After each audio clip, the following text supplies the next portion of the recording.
ਜ਼ਿਲ੍ਹਾ ਗੁਰਦਾਸਪੁਰ ਦੇ ਬਟਾਲਾ ਦੇ ਰੋਟਰੀ ਕਲੱਬ ਵਿੱਚ ਬਟਾਲਾ ਸ਼ਹਿਰ ਦੀਆਂ ਸਮੂਹ ਸਮਾਜ ਸੇਵੀ ਸੰਸਥਾਵਾਂ ਨੇ ਪ੍ਰੈਸ ਕਾਨਫਰੰਸ ਕਰਕੇ ਬਟਾਲਾ ਨੂੰ ਦਿੱਲੀ ਕਟਰਾ ਐਕਸਪ੍ਰੈਸ ਹਾਈਵੇ ਨਾਲ ਜੋੜਨ ਦੀ ਮੰਗ ਕੀਤੀ ਹੈ। ਇਸ ਪ੍ਰੈਸ ਕਾਨਫਰੰਸ ਵਿੱਚ ਵੱਖ-ਵੱਖ ਰਾਜਨੀਤਿਕ ਪਾਰਟੀਆਂ ਦੇ ਆਗੂਆਂ ਤੇ ਬਟਾਲਾ ਇੰਡਸਟਰੀ ਦੇ ਮਾਲਕਾਂ ਨੇ ਸ਼ਿਰਕਤ ਕੀਤੀ। ਸ਼ਹਿਰ ਦੇ ਇਨ੍ਹਾਂ ਪਤਵੰਤੇ ਵਿਅਕਤੀਆਂ ਨੇ ਕਿਹਾ ਕਿ ਡੇਰਾ ਬਾਬਾ ਨਾਨਕ ਕੋਰੀਡੋਰ ਨੂੰ ਐਕਸਪ੍ਰੈਸ ਹਾਈਵੇ ਨਾਲ ਜੋੜ ਦਿੱਤਾ ਗਿਆ ਹੈ। ਇਸ ਕਰਕੇ ਬਟਾਲਾ ਨੂੰ ਇਤਿਹਾਸਿਕ ਸ਼ਹਿਰ ਹੋਣ ਕਰਕੇ ਦਿੱਲੀ ਕਟਰਾ ਐਕਸਪ੍ਰੈਸ ਹਾਈਵੇ ਨਾਲ ਜੋੜਨਾ ਚਾਹੀਦਾ ਹੈ, ਕਿਉਂਕਿ ਬਟਾਲਾ ਸ਼ਹਿਰ ਦਾ ਇਤਿਹਾਸ ਸ਼੍ਰੀ ਗੁਰੂ ਨਾਨਕ ਦੇਵ ਜੀ ਨਾਲ ਜੁੜਿਆ ਹੋਇਆ ਹੈ। ਉਹਨਾਂ ਕਹਾ ਕਿ ਬਟਾਲਾ ਵਿੱਚ ਭਾਰਤ ਦੀ ਇੱਕ ਵੱਡੀ ਇੰਡਸਟਰੀ ਹੈ, ਜਿਸ ਕਰਕੇ ਬਟਾਲਾ ਸ਼ਹਿਰ ਨੂੰ ਦਿੱਲੀ ਕਟਰਾ ਐਕਸਪ੍ਰੈਸ ਹਾਈਵੇ ਨਾਲ ਜੋੜਿਆ ਜਾਵੇ। ਇਹਨਾਂ ਸਭ ਵਿਅਕਤੀਆਂ ਨੇ ਪੰਜਾਬ ਸਰਕਾਰ ਤੇ ਕੇਂਦਰ ਸਰਕਾਰ ਕੋਲੋਂ ਮੀਡੀਆ ਦੇ ਮਾਧਿਅਮ ਰਾਹੀਂ ਬਟਾਲਾ ਸ਼ਹਿਰ ਨੂੰ ਐਕਸਪ੍ਰੈਸ ਹਾਈਵੇ ਨਾਲ ਜੋੜਨ ਦੀ ਮੰਗ ਕੀਤੀ ਹੈ। ਪੱਤਰਕਾਰ ਰਮੇਸ਼ ਬਹਿਲ ਦੀ ਖਾਸ report, light off nation news, Batala.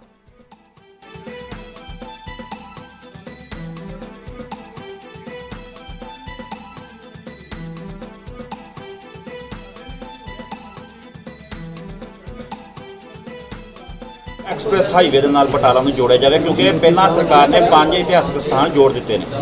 Batala ਵੀ ਇੱਕ ਹਿਸਟੋਰੀਕਲ ਟਾਊਨ ਹੈ ਜੀ, ਔਰ ਜਿਹੜੇ ਇਤਿਹਾਸਿਕ ਸ਼ਹਿਰਾਂ ਨਾਲ ਜੋੜਿਆ ਗਿਆ ਹੈ ਉਹਨੂੰ ਪੁਰਾਣਾ ਹੈ ਸਾਰਾ ਸਾਡਾ ਬਟਾਲਾ ਸ਼ਹਿਰ। ਔਰ ਇਹਦੇ ਨਾਲ ਇਹ ਤੋਂ ਜ਼ਿਆਦਾ ਅਹਿਮੀਅਤ ਇਸ ਗੱਲ ਦੀ ਵੀ ਹੈ ਕਿ ਅਸੀਂ ਇੱਕ ਇੰਡਸਟਰੀਅਲ ਟਾਊਨ ਵੀ ਹੈ, ਔਰ ਜਿਹੜਾ ਕਿ ਸ਼ਹਿਰ ਅੱਜ ਇੱਕ ਲੀਡਿੰਗ ਟਾਊਨ ਹੁੰਦਾ ਸੀ ਇੰਡਸਟਰੀ ਦੇ ਵਿੱਚ, ਉਹਦੀ ਜਿਹੜੀ ਬੈਕਵਰਡਨੈਸ ਹੈ ਉਹਦੇ ਕਈ ਕਾਰਨ ਨੇ। ਉਹਨਾਂ 'ਚ ਇੱਕ ਮੇਨ ਕਾਰਨ ਇਹ ਵੀ ਹੈ ਕਿ ਸਾਨੂੰ ਟਰਾਂਸਪੋਰਟੇਸ਼ਨ ਦਾ ਮੋਡ ਜਿਹੜਾ ਚੰਗੀ ਵੇ ਮੀਨਸ ਆਫ ਟਰਾਂਸਪੋਰਟੇਸ਼ਨ ਨਹੀਂ ਮਿਲਦੀਆਂ ਪਈਆਂ, ਜਿਹਦੇ ਕਰਕੇ ਸਾਡੀ ਜਿਹੜੀ ਇੰਡਸਟਰੀ ਜਿਹੜੀ ਹੈ ਉਹ ਬੈਕਵਰਡ ਹੁੰਦੀ ਜਾ ਰਹੀ ਹੈ। ਔਰ ਇਹਦੇ ਇਲਾਵਾ ਜਿਹੜੀ ਤੁਸੀਂ ਹਿਸਟੋਰੀਕਲ ਟਾਊਨਸ ਦੀ ਗੱਲ ਕੀਤੀ ਹੈ, ਤੇ ਜੇ ਸਭ ਤੋਂ ਪੁਰਾਣਾ ਸ਼ਹਿਰ ਜਿਸ ਬਾਬਾ ਨਾਨਕ ਜੀ ਨੇ ਜਿਹੜੀ ਸਿੱਖੀਜ਼ਮ ਦੀ ਜਿਹੜੀ ਇਹ ਨੀਂਹ ਰੱਖੀ ਹੈ, ਜਿਨ੍ਹਾਂ ਦੇ ਚਰਨ ਇਸ ਇਲਾਕੇ 'ਚ ਪਏ, ਸਾਡੇ ਸਾਰੇ ਇਲਾਕੇ ਦੇ ਵਿੱਚ ਉਹ ਫਿਰੇ ਨੇ।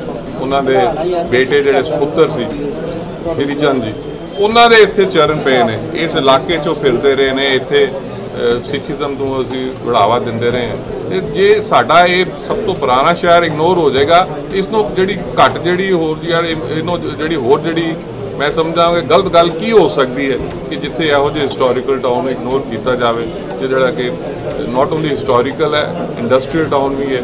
ਔਰ ਈਵਨ ਜੇ ਅਸੀਂ ਦੇਖੀਏ, ਜੇ ਸਾਡੇ ਇਲਾਕੇ ਦੇ ਜਦੋਂ ਟੈਰਰਿਜ਼ਮ ਆਇਆ ਤੇ ਉਹਦੇ ਵਿੱਚ ਇੱਕ ਮੇਨ ਕਾਰਨ ਸੀ ਕਿ ਇਕਨੋਮਿਕ ਜਿਹੜੀ ਹੈ ਕ੍ਰਾਈਟੇਰੀਆ ਜਿਹੜਾ ਸ਼ਹਿਰ ਦਾ ਜਾਂ ਇਸ ਇਲਾਕੇ ਦਾ ਇਕਨੋਮਿਕਸ ਜਿਹੜੇ ਨੇ ਉਹ ਡਿਸਟਰਬ ਹੋਏ ਸੀ ਤੇ ਟੈਰਰਿਜ਼ਮ ਆਇਆ ਸੀ। ਸੇਠੀ ਸਾਹਿਬ, this is a common issue no. ਤੁਸੀਂ ਸਮਝਦੇ ਹੋ ਕਿ ਇਸ ਇਸ਼ੂ ਦੇ ਨਾਲ ਜਿੰਨੀਆਂ ਪਾਰਟੀਆਂ ਰਾਜਨੀਤਿਕ ਪਾਰਟੀਆਂ ਉਹਨਾਂ ਨੂੰ ਤੁਹਾਡਾ ਸਾਥ ਮਿਲਣਾ ਚਾਹੀਦਾ? ਮੈਂ ਇੱਕ ਤੁਹਾਨੂੰ ਬੇਨਤੀ ਕਰਾਂਗਾ, ਇੱਥੇ ਜਿੰਨੇ ਜਾਣੇ ਸਾਰੇ ਬੈਠੇ ਹੈ,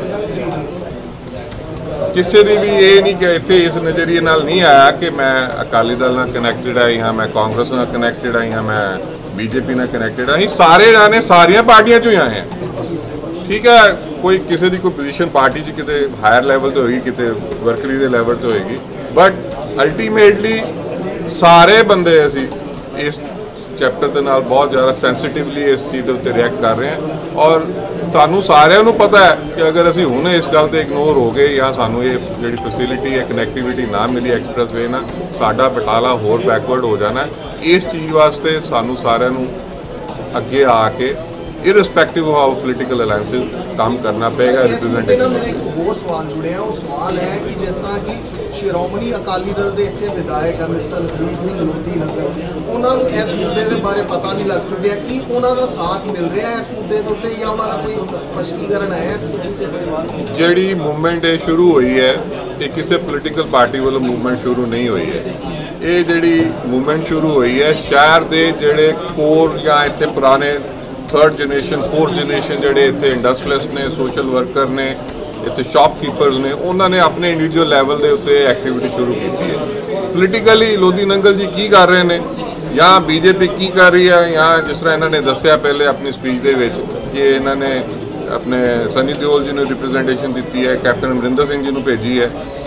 ਲੋਧੀ ਨੰਗਲ ਜੀ ਵੀ ਆਪਣੇ ਲੈਵਲ 'ਤੇ ਕੰਮ ਕਰਦੇ ਹੋਣਗੇ, ਬਟ ਸਾਨੂੰ ਸਾਰਿਆਂ ਨੂੰ ਜਿਹੜੀ ਸਾਡੀ ਲੀਡਰਸ਼ਿਪ ਹੈ ਖੁੱਲ੍ਹ ਕੇ ਅੱਗੇ ਆ ਕੇ ਇਹਨਾਂ ਸਾਰੇ ਭਰਾਵਾਂ ਦਾ ਸਾਥ ਦੇਣਾ ਚਾਹੀਦਾ। ਜੇ ਆਵਾਜ਼ ਤੁਹਾਡੀ ਪਹੁੰਚ ਕੇ ਵੀ ਸਰਕਾਰ ਉਹਦੇ ਉੱਤੇ ਕੋਈ ਫੈਸਲਾ ਨਹੀਂ ਲੈਂਦੀ ਤੇ ਫਿਰ ਤੁਹਾਡਾ ਅਗਲਾ ਕਦਮ ਕੀ ਰਹੇਗਾ ਸਾਰਿਆਂ ਦਾ ਮਿਲ ਕੇ?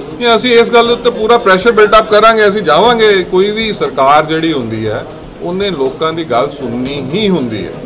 ਗੱਲ ਤੇ ਸੁਣਾਉਣ ਵਾਲੇ ਚਾਹੀਦੇ। ਜਿਸ ਤਰ੍ਹਾਂ ਜਿਸ ਸਪਿਰਿਟ ਦੇ ਵਿੱਚ ਅਸੀਂ ਸਾਰੇ ਜਣੇ ਸ਼ੁਰੂ ਹੋਏ ਹਾਂ, ਸਾਨੂੰ ਸਾਰਿਆਂ ਨੂੰ ਆਪਣੇ ਕੋਲੋਂ ਇੰਡੀਵਿਜੂਅਲੀ ਪੈਸੇ ਵੀ ਖਰਚਣੇ ਪੈਣਗੇ ਤੇ ਅਸੀਂ ਸਾਰੇ ਜਣੇ ਇਕੱਠੇ ਕਰਕੇ ਪੈਸੇ ਆਪਣੇ ਲੈਵਲ ਤੇ ਜਾਵਾਂਗੇ ਔਰ ਇਸ ਗੱਲ ਤੇ ਪੁਰਜੋਰ ਪ੍ਰੈਸ਼ਰ ਬਿਲਡ ਅਪ ਕਰਾਂਗੇ ਲੀਡਰਸ਼ਿਪ ਤੇ ਗਵਰਨਮੈਂਟ ਤੇ ਕਿ ਸਾਡੀ ਜਿਹੜੀ ਡਿਮਾਂਡ 100% ਮੰਨੀ ਜਾਵੇ। ਦੇਖੋ ਜਿਹੜਾ ਸੈਂਟਰ ਹੈ ਉਹਦੇ ਵਿੱਚ ਗਡਕਰੀ ਜੀ ਨੇ ਤੇ ਜਿਹੜੇ ਸਾਡੇ ਕੈਪਟਨ ਸਾਹਿਬ ਨੇ ਉਹ ਬਹੁਤ ਜ਼ਿਆਦਾ ਡਿਵੈਲਪਮੈਂਟ ਮਾਈਂਡਡ ਨੇ। ਅਸੀਂ ਕੋਈ ਪੋਲੀਟੀਕਲ ਇਸ਼ੂ ਨਹੀਂ ਬਣਾਉਣਾ ਚਾਹੁੰਦੇ, ਨਾ ਇਹਨੂੰ ਰੱਖਣਾ ਚਾਹੁੰਦੇ। ਅਸੀਂ ਤਾਂ ਇੱਕ ਸਿੰਪਲ ਸ਼ਹਿਰੀਆਂ ਦੇ ਤੌਰ ਤੇ ਮੰਗ ਕੀਤੀ ਕਿ ਕਿਉਂ ਨਹੀਂ ਤੁਸੀਂ ਇਹ ਸਾਨੂੰ 4 ਲਾਈਨ ਨਾਲ ਜੋੜ ਰਹੇ, ਬਟਾਲੇ ਨਾਲ ਇੰਨਾ ਧੱਕਾ ਕਿਉਂ ਹੋ ਰਿਹਾ? ਤੁਹਾਨੂੰ ਲੱਗਦਾ ਕਿ ਜਿਹੜੀ ਉਹਨਾਂ ਨੇ ਇੱਕ ਸੈਟਅਪ ਤਿਆਰ ਕੀਤਾ ਹੋਇਆ ਕਿ ਇਸ ਜਗ੍ਹਾ ਤੋਂ ਐਕਸਪ੍ਰੈਸ ਵੇ ਲੰਘੇਗਾ, ਉਹਦੇ ਨਾਲ ਕਿਤੇ ਕਨੈਕਟੀਵਿਟੀ ਹੋ ਸਕਦੀ ਬਟਾਲੇ ਦੀ? ਹਾਂਜੀ, ਕਿਉਂ ਨਹੀਂ ਹੋ ਸਕਦੀ? ਜਿੱਦਾਂ ਹੁਣ ਜੋ ਸਾਨੂੰ ਨਕਸ਼ੇ ਮਿਲੇ ਨੇ, ਹਾਲਾਂਕਿ ਉਹ ਹੋ ਸਕਦਾ ਚੇਂਜ ਵੀ ਹੋਣ ਬਾਅਦ ਵਿੱਚ, ਲੇਕਿਨ ਉਹਦੇ ਅਕੋਰਡਿੰਗਲੀ ਇਹ ਕਾਦੀਆਂ ਜਾਂ ਮਹਿਤਾ ਦੇ ਲਾਗੋਂ ਦੀ ਨਿਕਲ ਕੇ ਜਾਏਗਾ।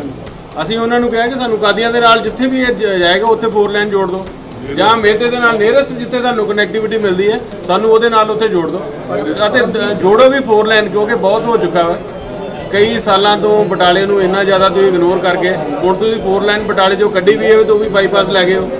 परमजीत जी, मेरा सवाल है ਤੁਹਾਡੇ ਨਾਲ। ਤੁਸੀਂ ਦੇਖਿਆ ਕਿ सीएम साहब और PM साहब गडकरी साहब बड़ी डेवलपमेंट की सोच रखते हैं, ना कुछ रखने के बावजूद ਉਹਨਾਂ ਨੇ ਫਿਰ ਇਸ ਚੀਜ਼ ਨੂੰ ਕਿਉਂ ਗਿਣਾਉਣਾ? ਨਹੀਂ ਸਰ, ਦੇਖੋ ਜਿੰਨਾ ਮੈਂ ਤੁਹਾਨੂੰ ਉਹ ਕਹਿੰਦੇ ਨਾ ਕਿ ਜਿੰਨਾ ਚਿਰ ਬੱਚਾ ਰੋਵੇ ਨਾ ਮਾਂ ਵੀ ਦੁੱਧ ਨਹੀਂ ਪਾਉਂਦੀ। ਕਈ ਵਾਰ ਚੀਜ਼ਾਂ ਜਿਹੜੀਆਂ ਇਗਨੋਰ ਹੋ ਜਾਂਦੀਆਂ, ਕਈ ਵਾਰ ਇਹ ਇਸ਼ੂ ਰੇਜ਼ ਹੀ ਨਹੀਂ ਕਰ ਪਾਉਂਦੇ। ਅਸੀਂ ਪਹਿਲੋਂ ਇਸ਼ੂ ਇਹ ਇਸ ਕਰਕੇ ਨਹੀਂ ਰੇਜ਼ ਕਰ ਪਾਏ ਕਿਉਂਕਿ ਸਾਨੂੰ ਜੋ ਪਹਿਲੀ ਇਨਫੋਰਮੇਸ਼ਨ ਸੀ ਕਿ ਇਹ ਵਾਇਆ ਅੰਮ੍ਰਿਤਸਰ ਤੋਂ ਬਟਾਲੇ ਹੁੰਦੇ ਹੋਏ ਕੱਟੜਾ ਜਾ ਰਿਹਾ, ਲੇਕਿਨ ਇਹਨੂੰ ਬਾਅਦ 'ਚ ਚੇਂਜ ਕੀਤਾ ਗਿਆ। ਕੋਈ ਪੋਲੀਟੀਕਲ ਰੀਜ਼ਨ ਹੋਣਗੇ ਜਾਂ ਕੋਈ ਲੈਂਡ ਦਾ ਰੀਜ਼ਨ ਹੋਏਗਾ ਜਾਂ ਕੁਝ ਵੀ ਹੋਏਗਾ, ਲੇਕਿਨ ਅਸੀਂ ਹੁਣ ਉਹਨਾਂ ਨੂੰ ਬੇਨਤੀ ਕਰ ਰਹੇ ਹਾਂ ਕਿ ਸਾਨੂੰ ਇਹਦੇ ਨਾਲ ਡਾਇਰੈਕਟ ਜੋੜਿਆ ਜਾਏ, ਸਾਨੂੰ ਇਗਨੋਰ ਨਾ ਕੀਤਾ ਜਾਏ, ਕਿਉਂਕਿ ਸਾਨੂੰ ਜੇਕਰ ਅਸੀਂ ਇਹਦੇ ਵਿੱਚੋਂ ਰਹਿ ਗਏ ਤਾਂ ਸਾਨੂੰ 40 ਕਿਲੋਮੀਟਰ ਗੁਰਦਾਸਪੁਰ ਜਾਣਾ ਪਏ ਕਰੇਗਾ, 40 ਕਿਲੋਮੀਟਰ ਅੰਮ੍ਰਿਤਸਰ ਜਾਣਾ ਪਏਗਾ ਪਹਿਲਾਂ ਇਹਨੂੰ ਟੱਚ ਕਰ ਲੈ। ਅੱਛਾ, ਉਸ ਤੋਂ ਬਾਅਦ ਤੁਸੀਂ ਦੇਖੋ ਹੁਣ ਗਵਰਨਮੈਂਟ ਨੇ ਇੱਕ ਨਵੀਂ ਪਾਲਿਸੀ ਲਿਆਂਦੀ ਹੈ ਕਿਸਾਨਾਂ ਵਾਲੀ, ਜਿਹਦੇ ਵਿੱਚ ਤੁਸੀਂ ਆਪਣੀ ਫਸਲ ਕਿਤੇ ਵੀ ਵੇਚ ਸਕਦੇ ਹੋ। ਉਸ ਫਸਲ ਦੇ ਅਕੋਰਡਿੰਗਲੀ ਤੁਹਾਡੇ ਵੇਅਰ ਹਾਊਸਿਸ ਬਣਨੇ ਨੇ। ਸੈਂਟਰ ਗਵਰਨਮੈਂਟ ਦੀ ਪਾਲਿਸੀ ਹੈ ਕਿ ਸਾਰੇ ਵੇਅਰ ਹਾਊਸਿਸ ਜਿਹੜੇ ਐਕਸਪ੍ਰੈਸ ਵੇ ਦੇ ਨਾਲ ਜਿਹਨੂੰ ਐਕਸੈਸ ਹੋਏਗੀ ਉੱਥੇ ਬਣਨੇ।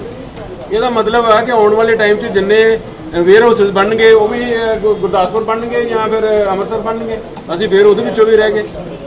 ਫਰਦਰ ਜਿੰਨੀ ਡਿਵੈਲਪਮੈਂਟ ਹੈ, ਸਮਾਰਟ ਸਿਟੀਜ਼ ਆਉਣੀਆਂ ਨੇ, ਵੇਅਰ ਹਾਊਸਿਸ ਆਉਣੇ ਆ, ਤੁਹਾਡੇ SEZ ਜ਼ੋਨ ਆਉਣੇ ਆ, ਉਹ ਸਾਰੇ ਦੇ ਸਾਰੇ ਏਰੀਆਜ਼ ਉਹਨਾਂ ਨੇ ਟੋਟਲ ਦੇ ਟੋਟਲ ਸ਼ਿਫਟ ਕਰ ਦੇਣੇ ਨੇ ਜਿਹੜੇ ਐਕਸਪ੍ਰੈਸ ਵੇਜ਼ ਦੇ ਨਾਲ, ਤਾਂ ਕਿ ਤੁਹਾਡੀ ਐਕਸੈਸਿਬਿਲਿਟੀ ਰਹਿ ਸਕੇ, ਸ਼ਹਿਰਾਂ ਦੇ ਵਿੱਚ ਜ਼ਿਆਦਾ ਤੁਹਾਡੀ ਟ੍ਰੈਫਿਕ ਨਾ ਹੋਵੇ, ਉਹਦਾ ਲੋਡ ਘਟਾਉਣ। ਸੋ ਇਹ ਰੀਜ਼ਨ ਹੈ। ਅਸੀਂ ਉਹਨਾਂ ਨੂੰ ਰਿਕੁਐਸਟ ਕਰਾਂਗੇ। ਆਲਰੇਡੀ ਬਾਜਵਾ ਸਾਹਿਬ ਨੂੰ ਵੀ ਤ੍ਰਿਪਤ ਬਾਜਵਾ ਜੀ ਨੂੰ ਵੀ ਰਿਪਰੈਜ਼ੈਂਟੇਸ਼ਨ ਦਿੱਤੀ ਹੈ, ਉਹਨਾਂ ਗੱਲ ਵੀ ਕੀਤੀ ਹੈ ਨੈਸ਼ਨਲ ਹਾਈਵੇ ਡਾਇਰੈਕਟਰ ਨਾਲ। ਬਾਕੀ ਵੀ ਤਾਂ ਸਾਰੇ ਬੰਦੇ ਚੱਲ ਰਹੇ ਨੇ ਸਾਡੇ, ਲੇਕਿਨ ਮੁੱਦਾ ਇੰਨਾ ਸੌਖਾ ਵੀ ਨਹੀਂ ਹੈਗਾ ਹੋਣਾ ਜਿੱਦਾਂ ਸੈਕਟਰੀ ਸਾਹਿਬ ਨੇ ਕਿਹਾ, ਕਿਉਂ ਅਸੀਂ ਥੋੜਾ ਲੇਟ ਹੋ ਗਏ। ਹੁਣ ਸਾਡੀ ਰਿਕੁਐਸਟ ਹੈਗੀ ਕਿ ਸਾਨੂੰ ਐਕਸੈਸ ਦੇ ਦਿਓ ਇਹਨੂੰ, ਤੁਸੀਂ ਜਿੱਥੇ ਵੀ ਇੱਥੋਂ ਉਤਾਰੋਗੇ ਇੱਕ ਲਾਈਨ ਉਤਾਰੋਗੇ ਉਹਦੇ ਵਿੱਚੋਂ ਸਾਡੇ ਬਟਾਲੇ ਦੇ ਨਾਲ ਡਾਇਰੈਕਟ 4 ਲਾਈਨ ਬਣ ਜਾਊਗੀ। ਜਿਸ ਤਰ੍ਹਾਂ ਇਹਨੇ 5 ਧਾਮਾਂ ਨੂੰ ਕਨੈਕਟ ਕੀਤਾ ਹੈ ਉਹਨਾਂ ਐਕਸਪ੍ਰੈਸ ਵੇ ਨਾਲ, ਇੱਕ ਸਾਡਾ ਬਟਾਲਾ ਵੀ ਨਾਲ ਕਨੈਕਟਡ ਕਰ ਦਿੱਤਾ ਜਾਵੇ ਤਾਂ ਸਾਡਾ ਪਰਪਸ ਸੋਲਵ ਹੋ ਜਾਂਦਾ। ਵਾਹਿਗੁਰੂ ਜੀ ਕੀ ਫਤਿਹ। ਮੈਂ ਪਾਲ ਸਾਹਿਬ ਦੀ ਗਾਈਡਲਾਈਨ ਲਿਖਦੇ ਨੇ ਕਿ ਜਿੰਦਾ ਚੁੱਪ ਸਭ ਤੋਂ ਖਤਰਨਾਕ ਆ। ਜੇ ਆਪਣੇ ਸ਼ਹਿਰ ਨਾਲ ਹੁੰਦੇ ਹੋਏ, ਇਸ ਸ਼ਹਿਰ ਨਾਲ ਪਿਆਰ ਕਰਦੇ ਹੋਏ ਆਪਾਂ ਚੁੱਪ ਰਹੀਏ ਤਾਂ ਸਭ ਤੋਂ ਵੱਡਾ ਉਹ ਸਭ ਤੋਂ ਖਤਰਨਾਕ। ਇਸ ਕਰਕੇ ਜੇ ਸਾਡੇ ਇੱਥੇ ਡਿਗਰੀ ਕਾਲਜ ਆ ਲਗਾ ਤਾਂ ਗੁਰਦਾਸਪੁਰ ਨੂੰ ਮਿਲ ਗਿਆ, ਜੇ ਡਿਸਟ੍ਰਿਕਟ ਬਣਦਾ ਤੇ ਗੁਰਦਾਸਪੁਰ ਨੂੰ ਮਿਲ ਗਿਆ। ਇੱਥੇ ਜਿੰਨੀ ਗਲਤੀ ਆਪਾਂ ਲੀਡਰਾਂ ਦੀ ਕਰ ਦਿੰਦੇ ਹਾਂ, ਉਸ ਤੋਂ ਵੱਧ ਗਲਤੀ ਸਾਡੀ, ਆਪਾਂ ਚੁੱਪ ਰਹਿੰਦੇ ਹਾਂ। ਹੁਣ ਦਿੱਲੀ ਕਟਰਾ ਐਕਸਪ੍ਰੈਸ ਵੇ ਬਣ ਰਿਹਾ, ਇਹਦੇ ਵਿੱਚ ਗਿੱਲ ਸਾਹਿਬ ਦੀ ਇੱਥੇ ਕੰਮ ਕਰਨਾ ਹੈ ਤੇ ਸੋਚਣਾ ਸਭ ਤੋਂ ਵੱਡੀ ਗੱਲ ਹੈ। ਉਸ ਤੋਂ ਬਾਅਦ ਪੂਰੀ ਬਟਾਲਵੀ ਟੀਮ ਮੈਂ ਦੱਸਦਾ ਸਾਰਿਆਂ ਨੂੰ ਹੁਣ ਤੱਕ ਕੀ ਕਰ ਚੁੱਕੀ ਆ। ਇੱਕ ਮੈਮੋਰੈਂਡਮ MP ਸਾਹਿਬ ਨੂੰ ਭੇਜ ਦਿੱਤਾ ਹੋਇਆ, CM ਸਾਹਿਬ ਨੂੰ ਲੈਟਰ ਭੇਜ ਦਿੱਤੀ ਗਈ ਹੈ, और NHA ਦੇ ਚੇਅਰਮੈਨ ਸਾਹਿਬ ਨੂੰ ਬਟਾਲਵੀ ਵੱਲੋਂ ਲੈਟਰ ਚਲ ਗਈ ਹੋਈ ਹੈ ਟੀਮ ਵੱਲੋਂ। ਸੋ ਮੈਂ ਇਹੀ ਕਹਾਂਗਾ ਕਿ ਜੇ ਆਪਣਾ ਹੱਕ ਲੈਣਾ, ਆਪਣੇ ਹੱਕ ਲਈ ਆਪਣੀ ਹੋਂਦ ਨੂੰ ਬਰਕਰਾਰ ਰੱਖਣ ਵਾਸਤੇ ਸੰਘਰਸ਼ ਬਹੁਤ ਜ਼ਰੂਰੀ ਹੈ, ਤੇ ਇਹ ਸੰਘਰਸ਼ 2-4 ਨਾਲ ਨਹੀਂ ਪੂਰੇ ਬਟਾਲੇ ਨਾਲ ਬਣਦਾ ਵਾ। ਜਦ ਤੱਕ ਪੂਰਾ ਬਟਾਲਾ ਨਹੀਂ ਮੰਗ ਕਰਦਾ, ਸਾਡੇ ਨਾਲ ਏਦਾਂ ਹੀ ਨਾਇਨਸਾਫੀਆਂ ਹੁੰਦੀਆਂ ਰਹਿਣਗੀਆਂ ਤੇ ਵਕਤ ਆ ਇਕੱਠੇ ਹੋ ਕੇ ਬੋਲਣ ਦਾ। ਬਾਬਾ ਨਜਮੀ ਲਹਿੰਦੇ ਪੰਜਾਬ ਤੋਂ ਲਿਖਦੇ ਨੇ ਕਿ ਮੰਜ਼ਿਲ ਦੇ ਮੱਥੇ ਉੱਤੇ ਤਖਤੀ ਲੱਗਦੀ ਉਹਨਾਂ ਦੀ ਜੋ ਘਰੋਂ ਬਣਾ ਕੇ ਤੁਰਦੇ ਨਕਸ਼ੇ ਆਪਣੇ ਸਫ਼ਰਾਂ। ਗਿੱਲ ਸਾਹਿਬ ਨੇ ਨਕਸ਼ਾ ਬਣਾਤਾ ਵਾ, ਹੁਣ ਤੁਰਨਾ ਤੁਹਾਡੇ ਦਰਵਾਜ਼ਾ ਖੋਲ ਦਿੱਤਾ ਹੈ, ਤੁਰ ਕੇ ਆਪਾਂ ਜਾਣਾ। This is a 7 Lions Crew and you watching Light of Nation। आप देख रहे हैं लॉन न्यूज।